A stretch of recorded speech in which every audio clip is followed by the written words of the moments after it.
ETF index mutual funds నేర్చుకుని stock మార్కెట్లో రాణించాలనుకుంటున్నారా? వెంటనే ఈ నెంబర్కి కాల్ చేయండి.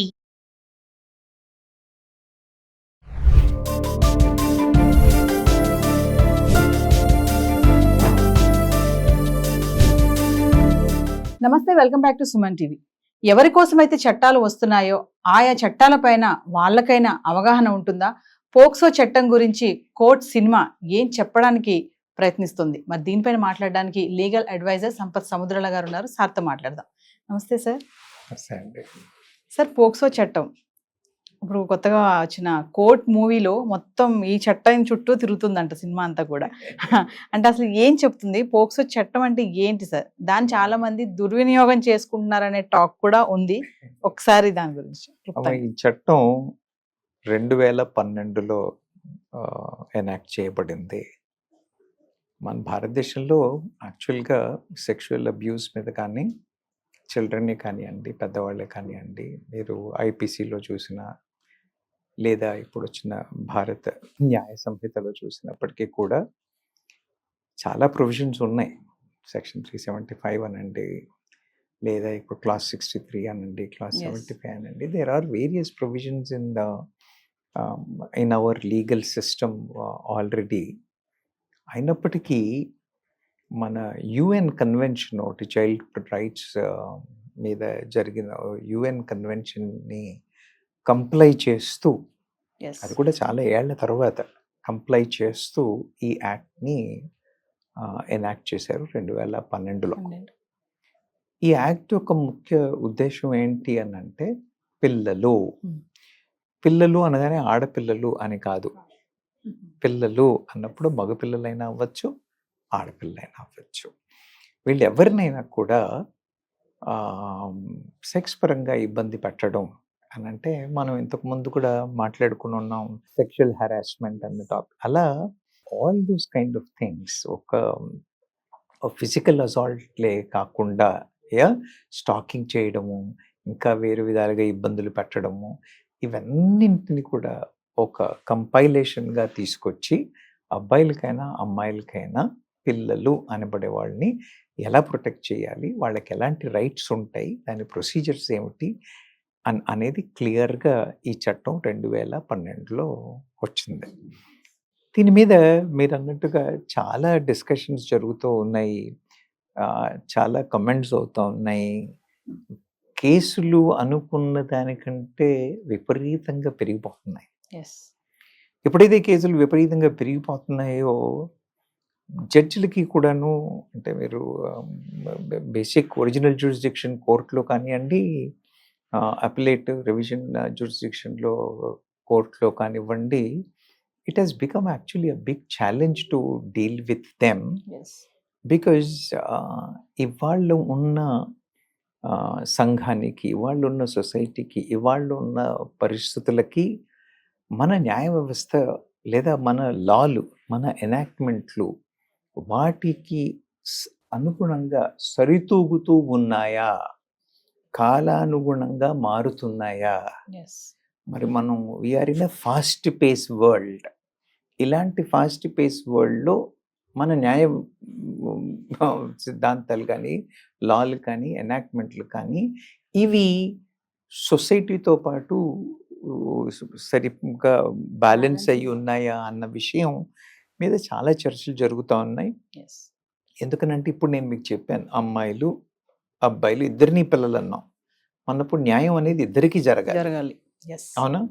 అలాగే దీన్ని ఇప్పుడు మీరే చెప్పారు సార్, దీన్ని చాలా మిస్యూజ్ చేస్తున్నారు, దుర్వినియోగం చేస్తున్నారు అని అన్నారు. అవును, ఎందుకు దుర్వినియోగం చేస్తున్నారు అని అంటే, కొన్ని క్లాసుల ప్రకారంగా అది మోరల్గా తప్పనిపించకపోవచ్చు కానీ లీగల్గా తప్పనిపించవచ్చు. సో ఇక్కడ ఒక చిన్న క్లాజ్, ఎందుకు అనేది ముందు పక్కన పెడితే, అసలు మిస్యూజ్ అనేది ఎలా మిస్యూజ్ చేస్తారు ఈ పోక్సో చట్టాన్ని? అమ్మా, ఏ చట్టాన్నైనా మిస్యూజ్ చేస్తారు అమ్మా. ఇప్పుడు పోక్సో చట్టం ఒకటే మిస్యూజ్ అని మాట్లాడుతున్నాం ఇవాళ ఈ సినిమాలో వచ్చింది కాబట్టి, కానీ మన దగ్గర ప్రతి చట్టాన్ని మిస్యూజ్ చేసే పరిస్థితులు ఉన్నాయి. మీరు చెప్పిన ఈ సినిమాలో కూడా, though the story revolves around Pokso, there are various other aspects of the legal system which have been clearly demonstrated, have come out. Yes అర్థమైందా? ఇలా ఒక్కొక్క పోక్సో గురించే కాకుండా మన న్యాయ వ్యవస్థలో ఉన్న ఛాలెంజెస్ ఏంటి, ఇబ్బందులు ఏంటి అన్న విషయాలు చాలా క్లియర్గా వచ్చాయి. ఇంకా అసలు యాక్చువల్గా చాలా ప్రయత్నం చేశారు కానీ కొన్ని విషయాల్లో కాంప్రమైజ్ అయిపోయి దాన్ని స్టోరీ అడ్జస్ట్ చేద్దాము అన్నట్టుగా చేశారేమో అనే ఆలోచన కూడా ఉంది. It could have been in a different direction if certain challenging issues ఇప్పుడైతే కోర్టుల ముందు ఏవైతే ఉన్నాయో, యాక్చువల్గా పాక్సో విషయంలో కోర్టులలో న్యాయ వ్యవస్థకే సందిగ్ధం కలిగిస్తున్న పరిస్థితులు ఏవైతే ఉన్నాయో వాటి గురించి ఇంకా సినిమాలో ఎక్కువగా మాట్లాడలేదు. ఎస్ యాక్చువల్గా వాళ్ళు దాని గురించి కూడా కనీసం చివరికి క్లోజింగ్ రిమార్క్స్లో అయినా మాట్లాడి ఉంటే చాలా బాగుండేది అనిపించింది. ఎందుకనంటే there is a necessity for what you call relooking into the act అని ఒక డిస్కషన్. ఎస్ అలా ఉన్నప్పుడు అది ఎంతవరకు సబబు, ఎక్కడ కన్ఫ్యూజను అని అనేది ప్రజల వైపు నుంచి కూడా వెళ్ళాలి, అండ్ ఆ ప్రభుత్వాలకు వెళ్ళాలి. ఎందుకంటే ప్రభుత్వాలు కూడా ఏ లాలు ఎనాక్ట్ చేసినా సమాజం ఏం మాట్లాడుతుంది, సమాజం ఏం చేస్తుంది, సమాజం ఏది ఒప్పుకుంటుంది అనే వాటి మీద డిజైడ్ చేయబడతాయి కదా, అవునా కదా? కాబట్టి ఇవాళ సమాజం ఏమంటుంది, దానికి మరి అనుగుణంగా ఉందా లేదా అని అన్నప్పుడు వాళ్ళకి కూడా ఇన్ఫర్మేషన్ పోవాలి అని అంటే these are all the what you call feedback mechanisms which carry the kind of system. కాబట్టి ఇంకా కొంచెం క్షుణ్ణంగా చేసి ఉంటే బాగుండేదేమో అని అనిపిస్తుంది. There are few comments like that. But వాళ్ళు దాన్ని చాలా కలర్ఫుల్గా, ఎందుకంటే they have taken it to some extent to education అని. కానీ this should be considered more as an educative film. ఎందుకంటే ఇప్పుడు మీరు ఓ మాట అన్నారు, ఏ యాక్ట్ ఎవరికి ఎందుకు అన్న విషయం అవగాహన లేదు, అవునా కదా? ఏది తప్పు, అవునా కదా? ఎస్ ఇప్పుడు మీరు డ్రైవింగ్ లైసెన్స్ ఇచ్చడానికి కోసం అని అన్నప్పుడు ఆ యాక్ట్ నీకు తెలుసా, దాని మీద అసెస్మెంట్ చేసి నీకు Yes. అవగాహన ఉందా అని చూసి కదా మీకు లైసెన్స్ ఇస్తున్నారు, అవును అవునా? అలాంటిది మీరు ఇలాంటి సీరియస్ విషయాల్లో పిల్లలకి ఎక్కడ అనవగాహన, ఏది తప్పు, Yes. ఏది ఒప్పు, ఏది చేయకూడదు, ఏది చేయకూడనిది, ఎప్పుడు ఆ డిమార్కేషన్ అక్కడ, Hmm. ఆ రెండింటికి మధ్యలో ఉన్న ఆ సన్నని పొర, what is that small difference yes which will make it different, అవునా అనేవి జనాలకు తెలీదు. So this education is required. Yes అందుకని ఆ ఫిలిం అంత పాపులర్ అయ్యే అవకాశాలు ఉన్నాయి. మీరు ఇవాళ నన్ను ఇక్కడ పిలవడానికి కూడా అలాంటి అవకాశాలు ఎందుకు ఉన్నాయి అని అంటే this kind of education is required, this kind Yes. Of publicity of the any act. People should know what is right, what is wrong, what will cause a challenge. ఎవరికి తెలుసు నేను చేస్తుంది ఎంత చిన్న పని అని అనుకుంటాడు, కానీ this is leading to such severe complications అన్న విషయాలు ఎవరికి తెలుసు. ఎస్ సో ఆ పరిస్థితుల్లో మీరు చూసినట్టయితే this movie has done a great justice అని చెప్పచ్చు. ఇది సార్ ఇప్పుడు జడ్జ్మెంట్ కి ముందు కేసుని మళ్ళీ మనం రీఓపెన్ చేయొచ్చా సార్? అమ్మ, న్యాయ వ్యవస్థ ఉంది ఎందుకు? న్యాయం జరపడానికి, అవునా? ఇప్పుడు ఇవాళ వాళ్ళ టేబుల్ మీద వచ్చింది, అందుకనే కదా ఒక జూనియర్ కోర్టులో ఒరిజినల్ జ్యూరిడిక్షన్ లో కానివి మళ్ళీ అపిలేట్ లోకి పోతాయి, మళ్ళీ రివిజన్ లోకి వెళ్తాయి. ఎందుకు Yes. వెళ్తాయి? ఇక్కడ ఏమైనా పొరపాట్లు జరిగాయి ఏమో అనాలి. అలాగే వాళ్ళు పొరపాట్లు జరగకూడదు అని అంటే జడ్జిమెంట్ కన్నా ముందు ఒకవేళ ఎవరైనా పార్టీ ఇటువైపు కానీ అటువైపు కానీ, అయ్యా ది ఎవిడెన్స్ ప్రజెంట్ చేసింది సరిగా లేదు, లేదా ఎగ్జామినేషన్ సరిగా అవ్వలేదు, లేదా డాక్యుమెంట్ని సరిగా ప్రొవైడ్ చేయలేదు, ఏవో కొన్ని ల్యాప్సెస్ ఉన్నాయి, వాటిని రెక్టిఫై చేయకపోతే న్యాయం జరగదు. మా దగ్గర ఇప్పుడు ఆ కొత్త ఇన్ఫర్మేషన్ ఉంది, లేదా మా దగ్గర ఆ ఇన్ఫర్మేషన్ క్లియర్గా ఉంది, మీరు దాన్ని మళ్ళీ ఓసారి కన్సిడర్ చేయాలి అనే రిక్వెస్ట్ కోసం అని వెళితే కోర్టులు ఖచ్చితంగా వాటిని కన్సిడర్ చేస్తాయి.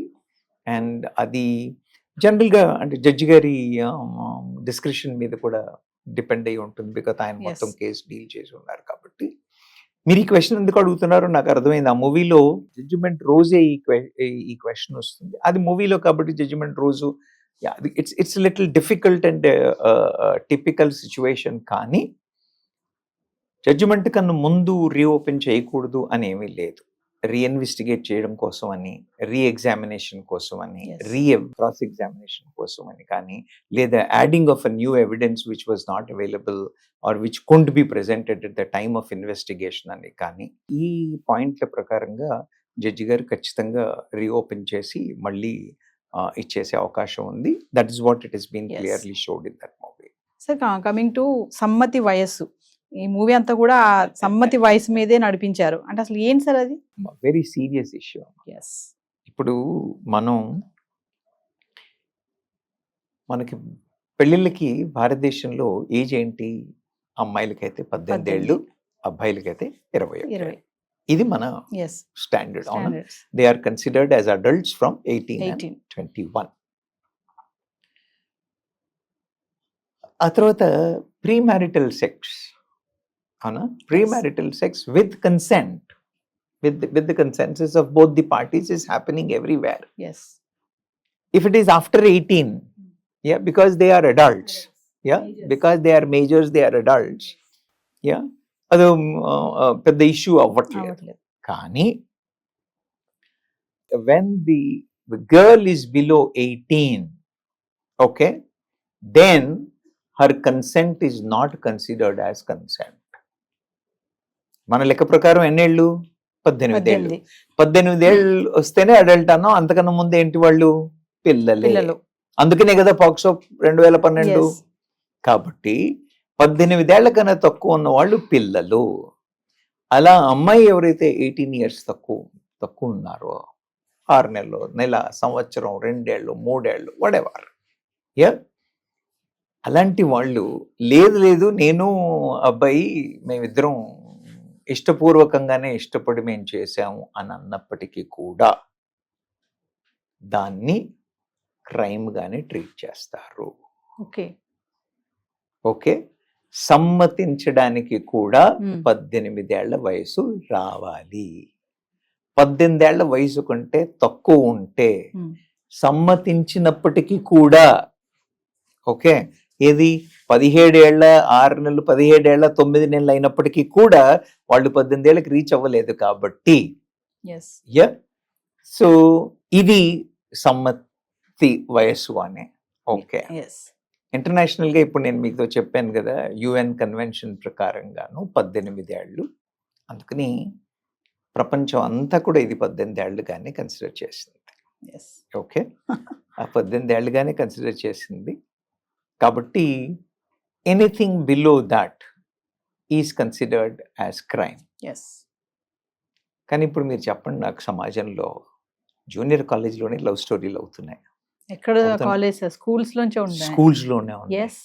కాలేజ్ దాకా వెళ్ళారు మీరు. మరి అలాంటప్పుడు అంటే 16 ఏళ్ళు 17 ఏళ్ళ అమ్మాయిలు కూడా మనమేమో తెలిసి తెలియని వయసు అని అనుకుంటున్నాం, వాళ్ళు మాకు అంతా తెలుసు. అవునా?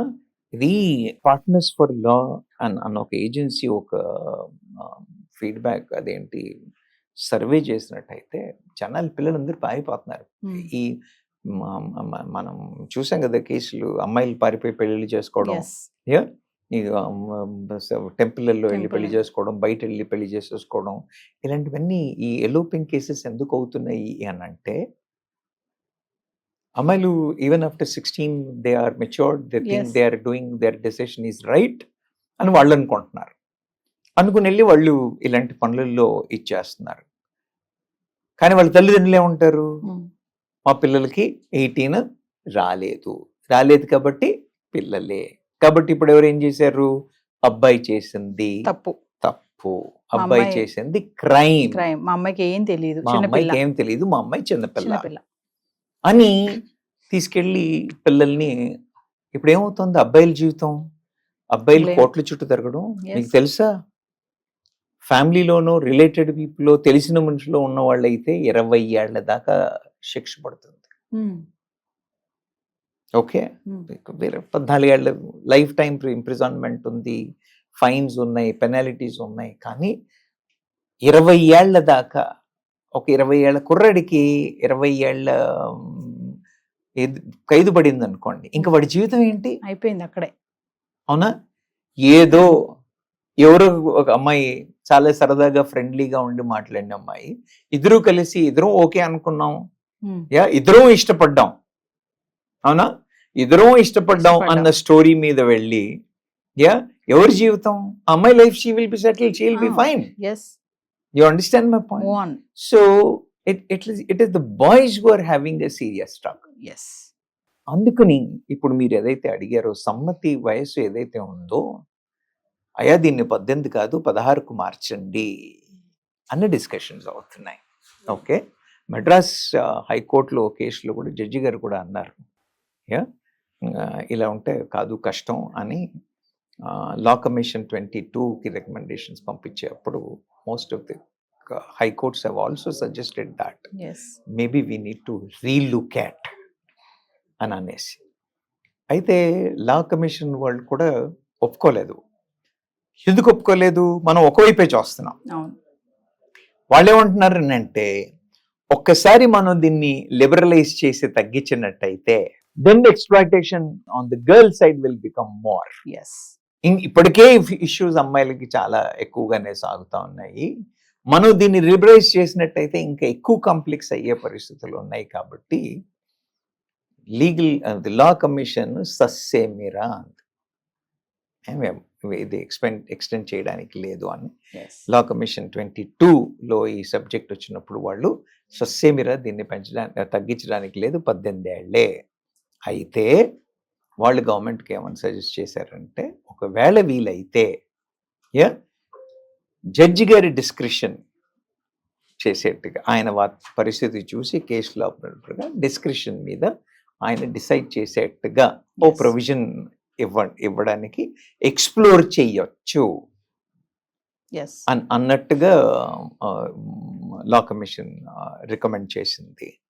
కానీ ప్రభుత్వం మాత్రం దాని మీద ఇంకా ఏమీ ఇవ్వలేదు. చంద్రచూడ్ గారు కూడా ఈ సబ్జెక్ట్ మీద నిజంగానే it's a very complex subject. ఇప్పుడు చెప్పాను కదా నేను, ఇటువైపు పెడితే అది ఏమంటారు నుయ్య గొయ్య అన్న పరిస్థితిలో ఉంది. అబ్బాయిని ప్రొటెక్ట్ చేయాలా, అమ్మాయిని ప్రొటెక్ట్ చేయాలా, అర్థమైందా?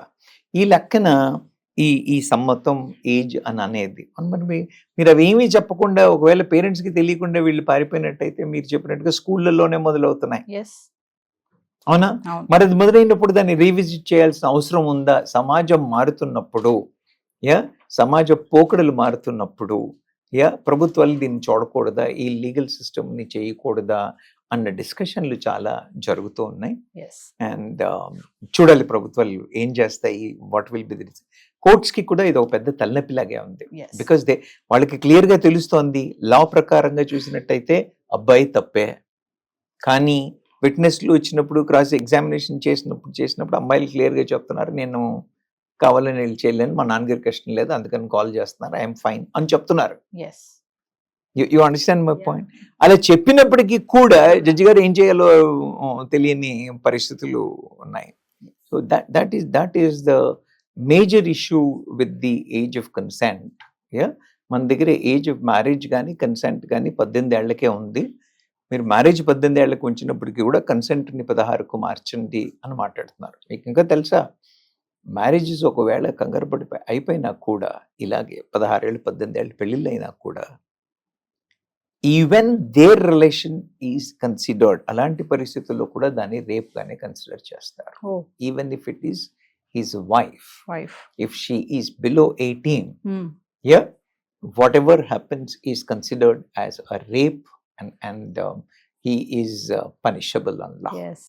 You understand? చాలా భయంకరమైందా లేదా? అబ్బాయిలు కంగారు పడిపోవాల్సిన విషయం ఇది, తెలియదు పిల్లలకి. ఎవరో అమ్మాయి మాట్లాడడానికి ఓకే అన్నాను కానీ, అలాగే అమ్మాయిలు ఎలా కంగారు పడి తప్పు చేస్తున్నారు, అబ్బాయిలు కూడా అలాంటి తప్పు చేస్తున్నారు. So this is a challenge for both the parties. Let's hope governments will come out with some kind of thing. So coming to మరి రోమియో జూలియట్ మూవీ తెలుసు మనకి, చాలా మంది అనుకుంటా ఉంటారు రోమియో జూలియట్ సినిమా చాలా బాగుంటుంది, వాళ్ళ లవ్ కూడా బాగుంటుందని. కమింగ్ టు రోమియో జూలియట్ చట్టం ఏంటి సార్ అసలు ఈ మూవీలో ఇది ఎందుకు వచ్చింది? అక్కడ ఏజే, అక్కడ 14-17 ఏజే.